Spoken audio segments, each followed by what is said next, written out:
Thank you, Doc. Thank you. And our last speaker for this session before we go into the discussion session, ask for questions, is Mr. Klerk, who will be looking at exploring challenges for emission reduction projects at Eskom coal-fired power stations. Thank you.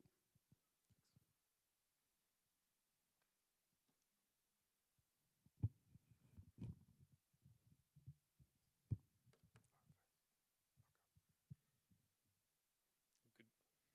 Can you hear me? Good morning, everyone. Yeah, I would like to present my master's research, a portion of it, exploring challenges for emissions reduction projects at Eskom power stations. It's with NWU, and I'm also affiliated with Eskom, so I feel I should declare that as well. So I think, yeah, we can agree in this room that there's impacts from coal-fired power stations on air quality. It's maybe we've shared some ideas in terms of the extent of it, but it is quite significant. Power stations are regulated through the minimum emission standards, and regulated pollutants for point source emissions, essentially it's the particulate matter, BM, and nitrogen oxides, and also sulfur dioxides. So these are the standard limits that we need to comply with in terms of AELs. However, historically, especially if you consider the new plant standards in the minimum emission standards, it's been quite a struggle for some of the power stations to comply with these limits. I'd say especially in terms of the gaseous, but particulate matter also to a large extent. And so what Eskom is doing is, with the aging power stations, they are retrofitting power stations to comply with to ensure compliance, or at least partial compliance, to the MES as well. And this is done through the emission reduction strategy that's first came into play, or let's say to address the MES especially, it came into play in 2015. And it was revised several times, but notably in 2019 and also 2024. This was, every time Eskom has put in a new postponement request, there was also a revision to the reduction strategy. So just to essentially highlight where Eskom is at in terms of the PM, or addressing PM, there are projects in the pipeline or actually being implemented at the moment. It's just slightly delayed.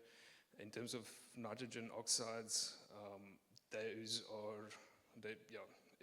are plans to retrofit stations, especially, but some of them, but it becomes a bit more complicated with gaseous, and especially with the technologies that are out there.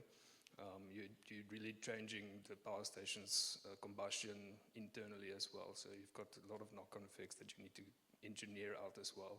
And then in terms of SO2, there are plans, or there are technologies out there, is fairly known, but it's extremely expensive to implement these. And my presentation disappeared. There we go. Thank you. So the real question is, okay, we've had these projects in place in the pipeline, some of them, especially for PM and NOx, as I've mentioned, for a number of years. But there's been, they've been delayed a couple of times. And that's why we had to do another postponement request to the MES. And as was mentioned earlier this morning as well, the power stations are operating under an exemption to the MES at the moment, especially the older ones. I'm not talking about the newly built ones, which is only two of the fleet, basically. So the reason that was basically the research aims as well, is to explore what the challenges are, what are causing the delays in implementing and also planning these projects. Okay, so the research followed a qualitative approach. We've conducted interviews, semi-structured interviews with key role players involved in these projects, mostly engineers, project managers, and contractors as well. Those were the power stations that the participants were situated at, and we also interviewed key role players from head office where the central engineering department is based. And then we used thematic analysis to analyze the data. So like we've targeted individuals, but there was also a snowball sampling taking place. So we had references from existing targeted individuals. And I want to highlight on this slide, basically, we interviewed 15 persons, but the related experience to each of these, some of them spans over two or three decades of experience. So we really got quality data from individuals who's been part of these projects for quite a number of years. Most of them actually focused only on emission reduction projects in Eskom for those periods. So typically, questions that we've asked was related to the life cycle of a project. What are the delays in terms of challenges when you come to designing and planning these projects? What are the delays or the challenges that you experience during implementation, integrating these technologies or new plant technologies into the plant?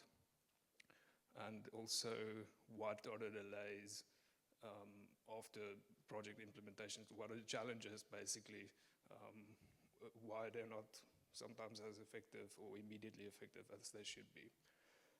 And then we also looked at a little bit of the interdisciplinary relationships, especially between contractors, stakeholders, and also interdepartmental relationships within the power stations and project management fraternity. Okay, the data analysis, it was basically the standard Braun and Klerk 6-step the data analysis for thematic analysis. Preparation of data, read through it. Then we started developing codes, and from the codes we looked at similarities and developing themes, basically to see where the similarities lie and what are the themes that are coming forth. So basically for the challenges, we developed 5 themes overall. The first one was the implementation and execution of projects, the physical implementation, related to project coordinator, time constraints, contractor requirements, etc. Human and organizational factors were the second one. And these are typical issues with your workforce, skills that are not available, training, handover to staff, etc. Then the project scoping and planning issues. So we'll zoom into this a little bit, but the information that's available to the project engineers who are planning these projects, to develop scope as well, what delays there are for them. And then technical infrastructure limitations. So there are certain limitations to how well you can retrofit an existing power plant that's been constructed in the 70s or 80s and comply with new plant standards that we have to do today. So, and that the theme basically exploded. And then lastly, it was the financial and resource constraint. So we put a number of mentions that came forth through the interviews, just to sort of logically explain which themes are more prominent, but however, you need to read it within the data or the space of where the projects are at the moment. So there's a lot of projects that already been through the planning phase, and some of the participants might have actually mentioned issues that they're actually experiencing today. So funding and financial constraints, for example, might have been more of an issue a decade ago, but today they're not experiencing it that bad. So looking at the first theme, implementation and execution, there was one dominant sub-theme that basically came out, and that was support from the OEM, so the original equipment manufacturers. So it seems to be a understanding or misunderstanding from contractors once they've actually installed these plants or done a refurbishment on existing electrostatic precipitators, for example, that it's now ownership of Eskom, but there's actually supposed to be a relationship between the OEM and the power stations to sort of hand it over properly. And that also comes into play when you look at commissioning and optimization, and whereas once you've implemented the project, there's this perception that it's a plug-and-play solution, which it's not. There's months, sometimes after startup of a new unit or a refurbished unit, that you can take before you can actually see the results, because of these optimization processes that need to take place as well. And looking at work planning and integration of contractors, for example. Now, when you look at it, it seemed like it should be an easy solution. However, this is actually, if you could look at it at the context of Eskom, where an operating unit goes on outage or shutdown, it's actually a really major project on its own. And there's multiple contractors, dozens of contractors, actually upwards of 3,000 people on site working on these units. So timing and schedule and work planning, it's actually essential to ensure that everybody gets a space. And some of the work is actually reliant on contractors that need to finish first before somebody else can actually start. So if you experience delays right at the beginning of implementation, it actually runs through, and you actually cause delays later on as well. So just zooming in on the second theme, which was the human and organizational factors. So training was a big issue that came forth from the participants, and that links up to Eskom site personnel not actually taking ownership of the plant as well. And because you could say if they were not properly trained, how can somebody take accountability for these plants? But from a contractor's point of view, they say that Eskom operators, for example, are reluctant to adjust to new requirements of plants, and that is also an issue. And then the high staff turnover. This comes in more into play when designing and implementing. So these projects, it takes decades to actually, from inception to implementation, exactly. But over the period, people come and go from the organization. So you need to find a way to actually retain that organizational knowledge and ensure that there's continuity in the projects. Then looking at the project scoping and planning, like I've mentioned, these power stations that are targeted for retrofitment, they were constructed in the 80s. Many of the times, the information that you have on paper is not the same that you see when you open up a unit and start implementing. And that will also lead to a longer timing or planning for a project, especially looking at what you want to achieve with your emission reductions, or what targets. So sometimes you will have to require additional scope during implementation, because and that goes back to the design then again. So you basically start at square one. Okay, looking at the technical infrastructure limitations, I think this, like I've mentioned, there are limitations to how far you can actually reduce the emissions. Not maybe on paper, but it becomes an economical issue as well. So you need funding, but you need actually space in the plant, which were designed maybe in the 70s, and it wasn't meant for this type of abatement technology, etc. If you're looking at something like low NOx burners, for example, the most common technology used now within Eskom, in any case, it's low NOx burners. But if you change the low NOx burners, you are changing the heart of the operation, and you need to look at other plants that need to be upgraded as well, and then it becomes a very long and complicated process as well. And then obviously you've got the issue of upstream and downstream processes that are affecting these newly built plants as well, which cause them not to actually perform to the extent that they're supposed to.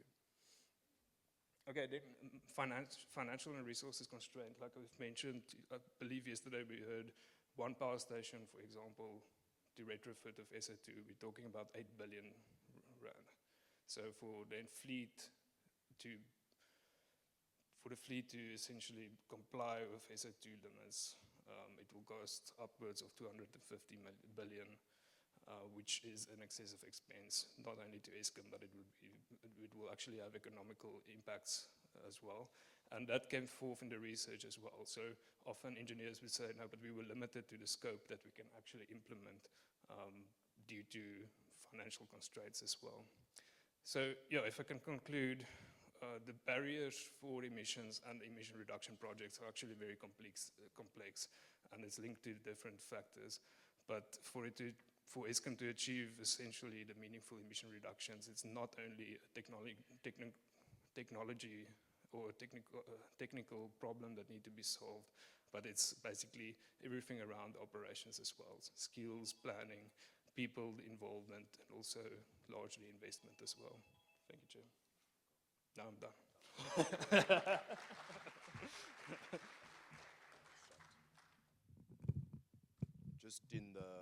Just in the nick of time there, Mr. de Klerk.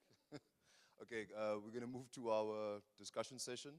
So if you can direct your questions and indicate who you're directing your question to, and we can start taking questions for the speakers. Okay, I've noted you at the back there, sir, and yes, you, ma'am. That's 2 questions so far, and 3 over there. Okay, shall we start at the back?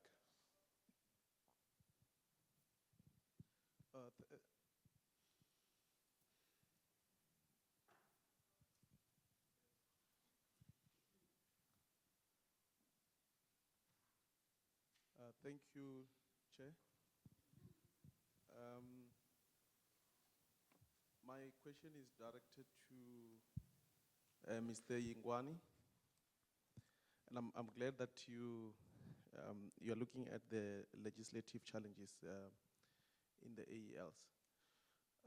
But I just want to check if your study also is looking at the gaps in relation to the legislations or the issues of if we're overly legislated in the aspect of the equality.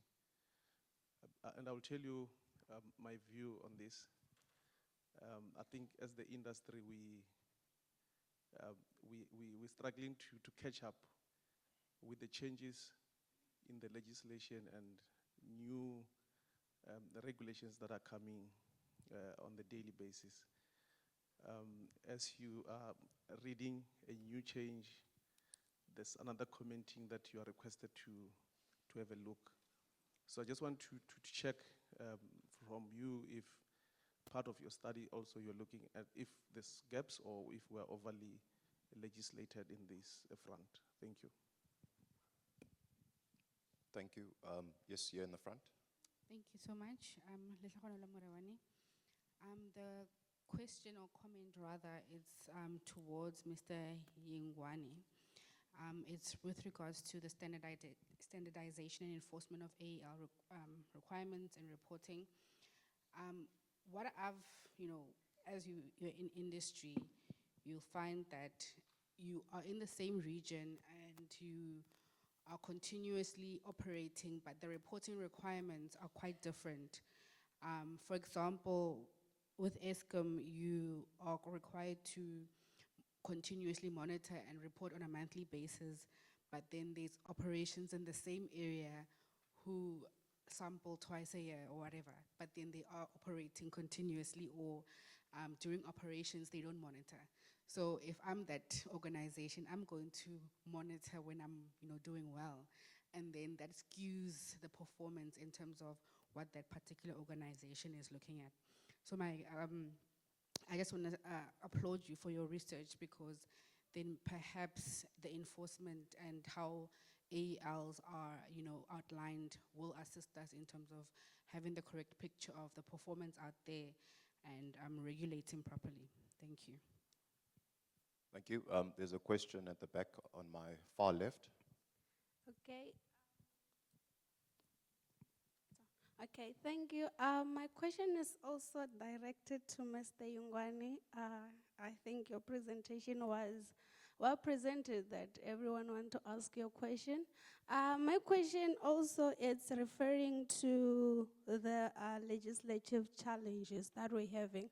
Recently, I was writing a report and then I got a comment about the accreditation of the one of the station in the SAQUIS website. So that's what I was interested in your question. So I think there is just no enough information on the website that we can use to check the accreditation of all the station.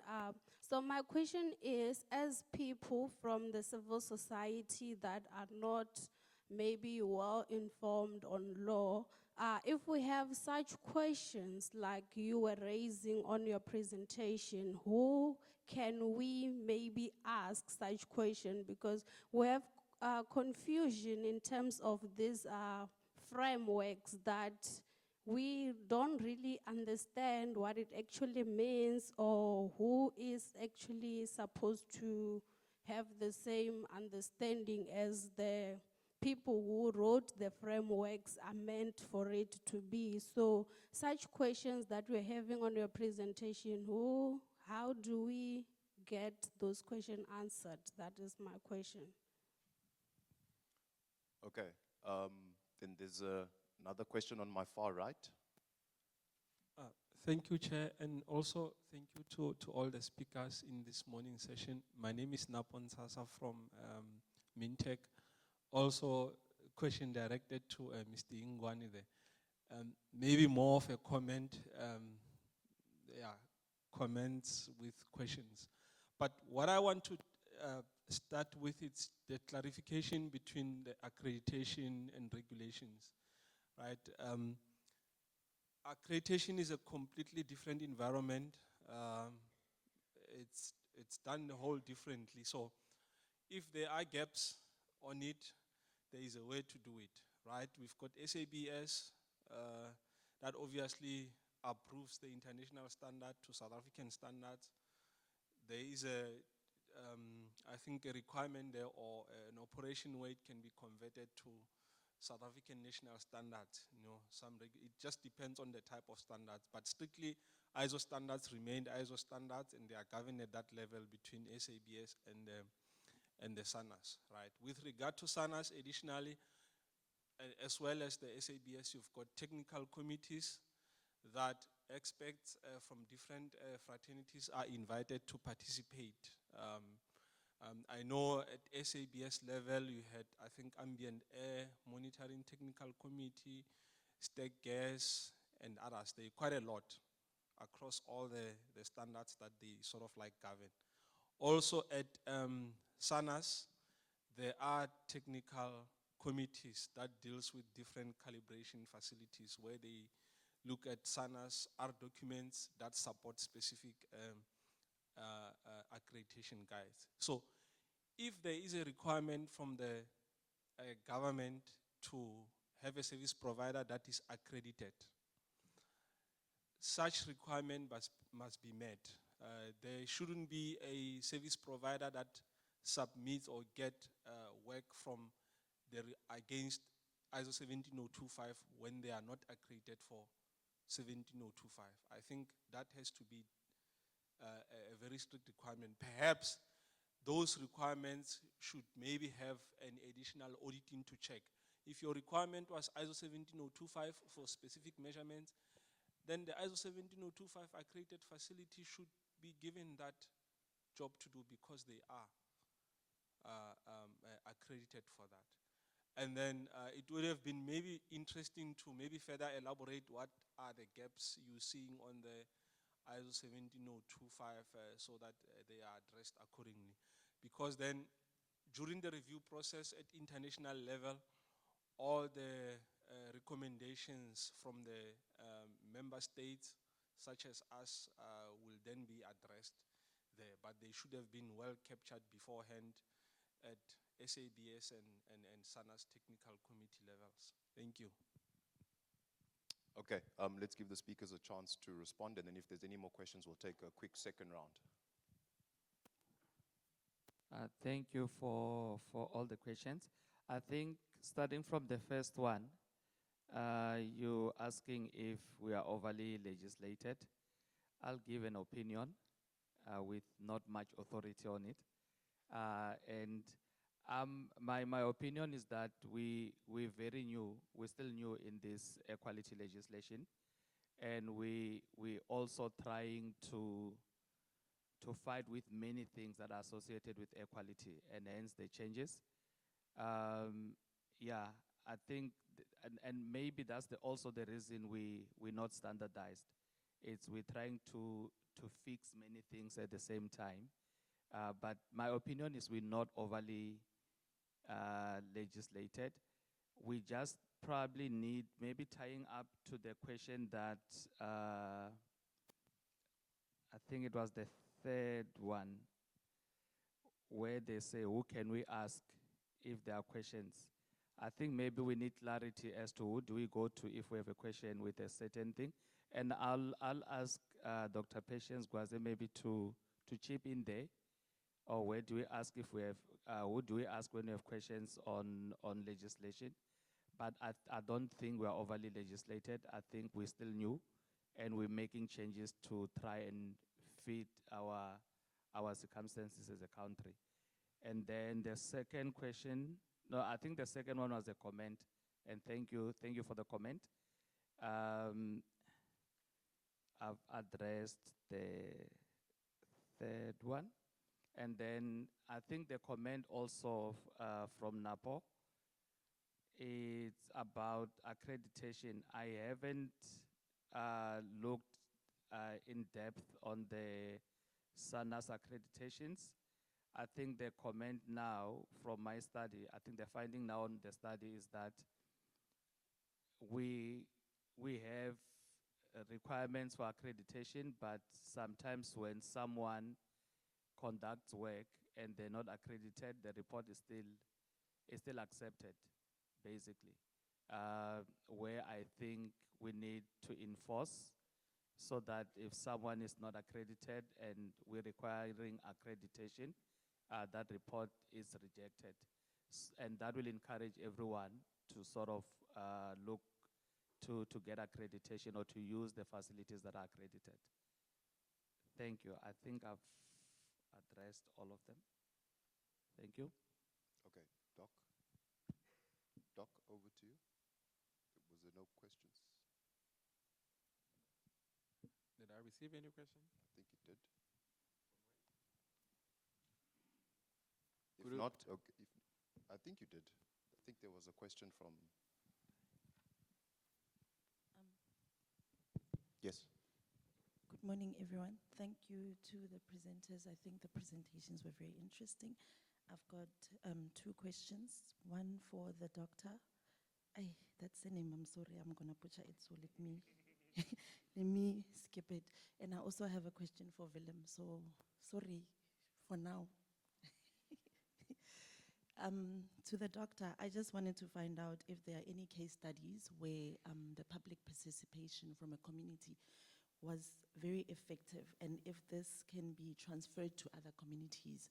In my experience, when we have public participation for air quality, you said political influence. I would say economical influence also takes a big role, because you find people coming there not talking about air quality issues, but wanting jobs. So how do have we had a case where there was a community that actually came, I'm not sure if your study is going that far, but actually came to an air quality, maybe licensing public participation, and actually spoke about air quality issues, and not, sometimes they don't even show up because the mine down the road is talking about jobs. So how do we transfer the learnings from other communities to those who actually are more concerned with their economical issues? And then my second question goes to Willem. Willem, I know you said a big issue was OEM involvement as to the abatement technologies, did we ever look at, with the people that were experienced, are they looking at how their scopes of works are actually, because I feel, or it's my opinion, that if my scope of work does not rope in the OEM or does not give them obligations to actually leave the skill with the organization and transfer the skill to the contractor, it might reduce the conflict that we have with the OEM. Have we upskilled our system engineers to be able to write such scopes that are airtight, that we lock in the OEM? Thank you. Okay, and the last question on my far left there. Thank you. Thank you so much. Good morning, everyone. My name is Shoni. I'm from Gauteng Department of Environment. Thank you so much for the presentation. I will just go to the first speaker because most of the questions, I think, they were facing the licensing authority. So I think you have mentioned a lot of things. And I think you deserve to get a clarity to some of your questions.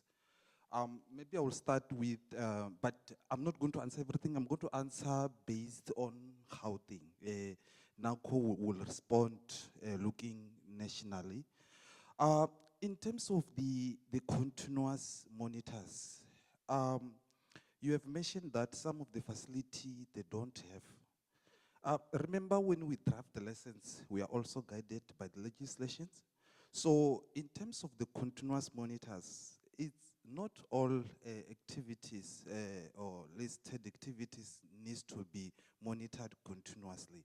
It's written below there. So for example, if you go to category 1, it will then tell you that there must be continuous monitors for this pollutant. So hence you see those conditions on the atmospheric emission license. So we won't do that maybe for category 2. So we don't do it for fun. It's already there written. So the continuous monitors are in the category 1. Again, if you go further, you will get them in category 8, for example. So there are specific categories where then the continuous monitors is required. Furthermore, you have talked about the standardization of the atmospheric emission license. I then believe that the license is standardized. And we need to talk the content of what do you mean standardization? Because when we talk about an atmospheric emission license, it's standardized in a sense that you will get the conditions as normal. You will get the standards. You will get the point source standards. You will get all control in terms of all activities within the site. So, however, when we draft license, even if the activities are the same, let's say, for example, because I'm from Gauteng, other one is at Tshwane, other one is at city of Ekurhuleni. License, it won't be exactly the same, even if activity are identical, because it must also be tailored to that specific, even though in general, everything is the same. So I believe that that standardization we've already passed as the country, especially in the Gauteng province. We've got a committee called Klerk, and the aim of that committee is basically to standardize all the licenses or protocols within the licensing regime. So we have got that issue of standardization. So I don't think that there is an issue in terms of standardization. It's just depend on how you analyze, and maybe we need to look at that. Sorry. Okay, thank you so much. I think I'm done for the sake of time. Thank you. Okay, colleagues, I think can we respond to this last question that was given to Doc here, and then we can go on to mid-morning tea. Yes.